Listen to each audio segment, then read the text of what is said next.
you going to be joining us on the sculpture tour today? Okay, perfect. That's great because we're actually about to begin. So perfect timing. Just gathering a couple things I need here. Let's see. So as you know, I'm assuming, we are going to be going over different types of famous sculptures that are very well known, such like Picasso's art, things like that. Okay, so we do have a lot of Greek things, some Roman, things of that nature. Okay, so is that going to be something that you're interested in? Great, okay, perfect, sure. All right, then we are going to go ahead and begin. I'm going to start off by showing you this is a marble portrait bust. This is a Roman imperial. So if you look at this, you can see that it is made completely of marble. Now there is some plaster, such as right here on the beard, that is made of plaster, or sprayed with plaster. This was actually carved in one complete piece, which is something that is really unique. So sometimes sculptures are carved in more than one piece and then plastered together to make them look like they were made in one piece, but this actually was completely carved in one piece. So you'll see this was, you can see a man obviously, and the bust means that it's upper body sculpture. So if you see bust after like a sculpture name, that's why. The total height of this, which is actually really unique, is only 76.5 centimeters. So if you convert that to inches, that's only 30 inches tall. So it's really not that tall at all, but it does look very large on the picture. So as you can see, this man, he's wearing a military cloak, a little brooch here. It's very unique. It's a very nice sculpture, and this was from mid-century AD. So it is quite old sculpture. And yeah, so this is one of my favorites. I think this is really cool. I love the facial expression. I think that this artist captured a lot of detail in this work. Wouldn't you agree? Yeah, for sure. So that's a very interesting piece. Okay, let's move on. So this is Venus of Willendorf. Have you heard of that? Okay, yeah. So this is, I know it looks kind of quite odd at first. So this thing is actually only 4.4 inches tall, if you can believe that, which you can see it does kind of looks pretty small in some aspects when you look at it. But this was 30,000 BCE, okay, so found in 1908. And this was found during excavations actually near Willendorf, Australia. So that is why they call it Venus of Willendorf. And this particular sculpture is actually made completely out of limestone. So it was made from limestone and then covered in a red type of orc, I believe. It's like crushed up minerals and stuff, and it was dyed with this red color. So this is a black and white picture of this sculpture, but if you do look at the actual figurine itself, it is completely orange tinted, reddish orange tint. So the thing about this, okay, so these sculptures here particularly were believed to have been carved during the Old Stone Age, which is why it's super stony, like it would look like it's from the Old Stone Age if you've seen any other creations from them. But like I said, it was made from limestone, so you can tell by looking at it that it is from like a stone. And the reason that this was referred to as Venus is because during this time there was old beliefs that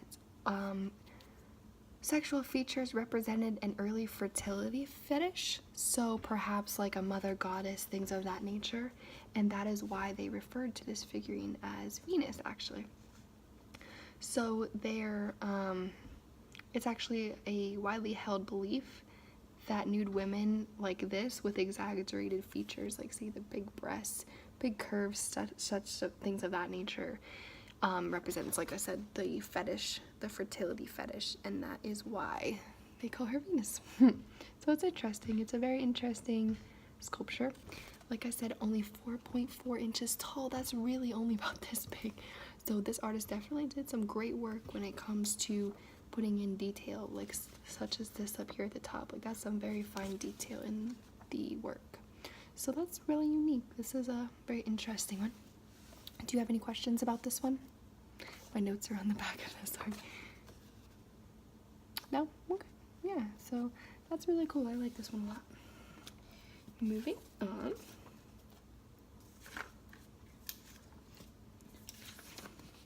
This is a sculpture you may have heard about before. It's called The Thinker.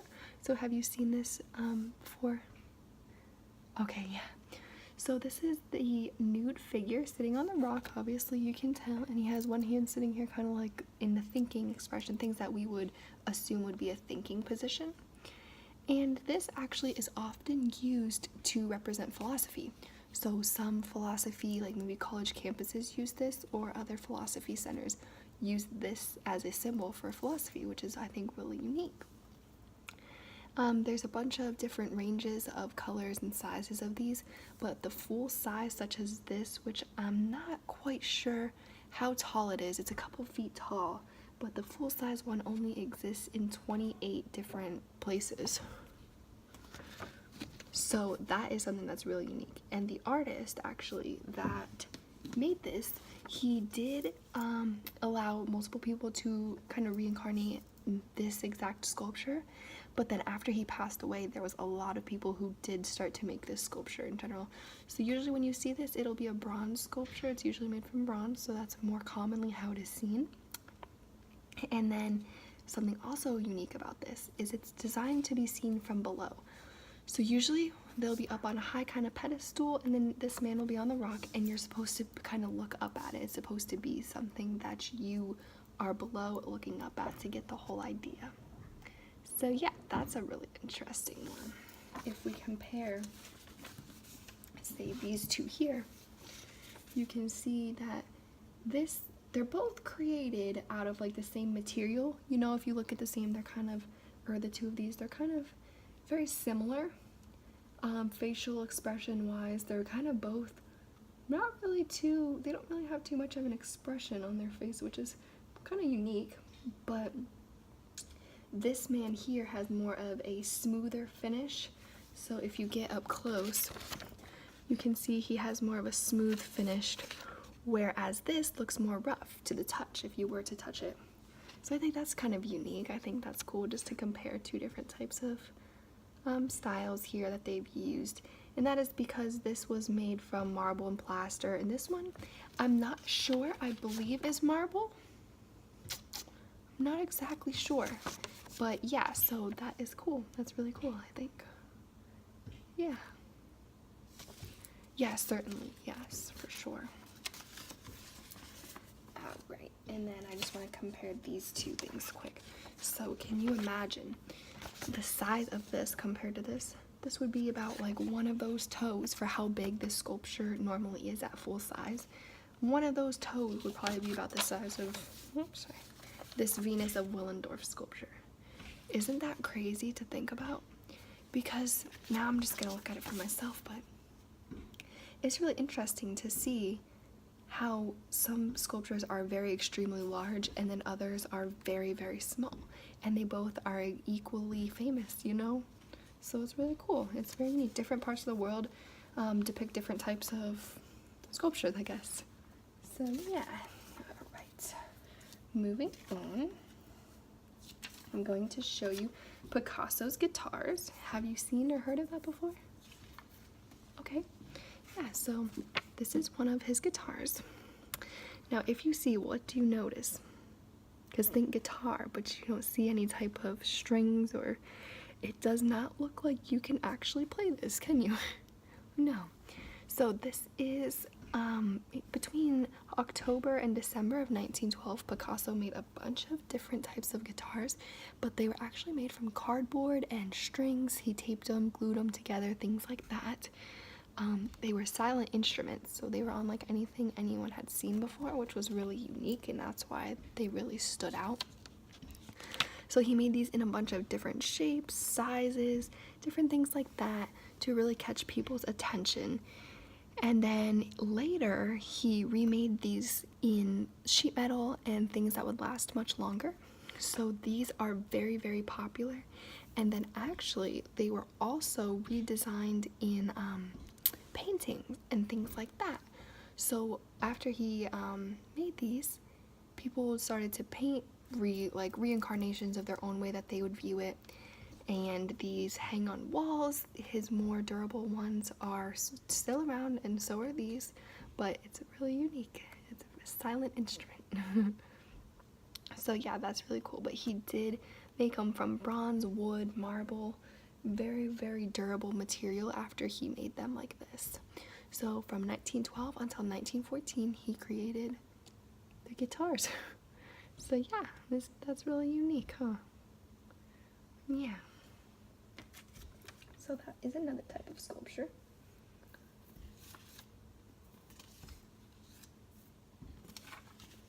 Let's see.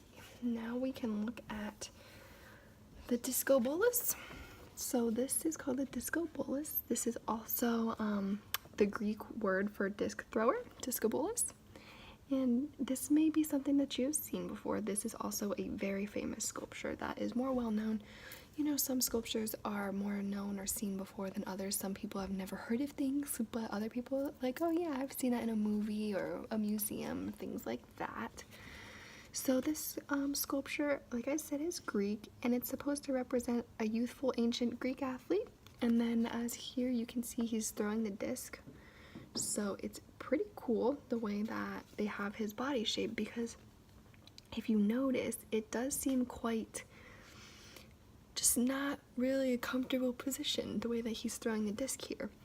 So this is in fact though a symbol for athleticism. I couldn't say the word athleticism. So this is like a lot of college campuses have this for their sports and things like that. And then also examples of harmony and balance. This is another symbolization of that, which is really unique. Now, traditionally, if we evaluate this today, or if disc throwers or sports evaluators evaluate this today, they would say that his pose is unnatural and is considered to be actually rather ineffective for a way to throw the disc, because it's not, I guess it's not the way that they do it nowadays. So they do say that it is quite ineffective for the way that he's throwing this disc. So whether that's true or not, I'm not sure, because I am not a disc thrower, so I don't know, but that is just what people who evaluate this nowadays would say about him. And then as you can see on his face as well, there's very little emotion. So he's very focused, but there's also just very little emotion. And I want to take that and compare it to this. So if we look, these are kind of the same facial expressions. There's not really much emotion on these. And then if you bring this one in as well, and you take a look at that, there's not really much emotion on this face either. So I'm not sure why. Maybe if that's just the way that they were done then. But they all very much look similar in the way that the faces don't really show emotion. The body structure is not really, besides the disc throwing, because he's actually doing an action, they don't really look too much like any type of emotion, any type of meaning. As far as when you first look at it, obviously all three of them mean something very substantial, but upon first glance you wouldn't think so. So yeah, that is really neat. It's interesting because now if I put this one down and we just evaluate these two, the hair is almost quite similar. So if you see this hair right here, and then the hair of the disc thrower, they're quite similar actually. This one maybe looks a little bit more detailed than the other one because it's curlier and things like that. But I'm wondering if possibly this artist may have used some plaster on this hair as well, because I know that's what was done on here to make it look more realistic. So I'm assuming that could possibly be that this is marble and plaster as well. I'm gonna assume that. So yeah, that's those ones. Now I have two more very, very famous. I left the most famous for last. Well, what I believe is the most famous. The last one I'm going to keep for last only because there's a lot of detail that we could talk about for that one. So this one I'm going to talk about is the Nefertiti bust. Have you heard? Some people don't realize what the name is, but when they see the picture, they say, oh yeah, I've heard of that. So here we go. This is Nefertiti, which was a royal wife, okay? So she is absolutely beautiful. This is a gorgeous sculpture of her. So, like I said, bust because it does, again, represent the upper body only. And this was painted stucco, but she was cut from limestone. So completely cut from limestone and then stucco painted. So that's really cool. That's why she has those more fine details, because it's not just complete sculpture. They did use a lot of paint to make her look beautiful like this. And she's been kept at various locations in Germany since her discovery. Her discovery was actually 1912 in one of the shops, and they believe that the shop she was found in was her artist's shop where she was created, but they're not 100% certain on that. But they believe so, so that is who gets credit for her creation. And the Nefertiti has become a huge culture symbol in Berlin and as well as ancient Egypt. So if you look at her, you kind of do get those Egyptian type vibes, don't you think? Yeah, I would say so. And then she's widely known for her beauty and versatility. She is a gorgeous sculpture. I absolutely love looking at her. I think she's gorgeous. And then if you don't know, Nefertiti is actually the Greek word for the beautiful one. It's either Greek or Egyptian. I think maybe it's Egyptian. The Egyptian word for the beautiful one is one of those two. So yeah, she is quite beautiful. Yeah, I love her sculpture. So that is Nefertiti, the royal wife. Yeah, this is a really unique one. I really, really like this one.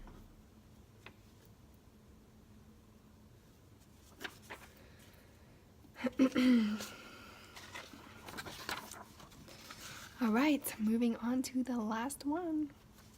So this is Michelangelo's David, and this was one of the first nude sculptures that became completely popular. So if you look at him, you can tell he is 100% completely nude with a little bit of detail there.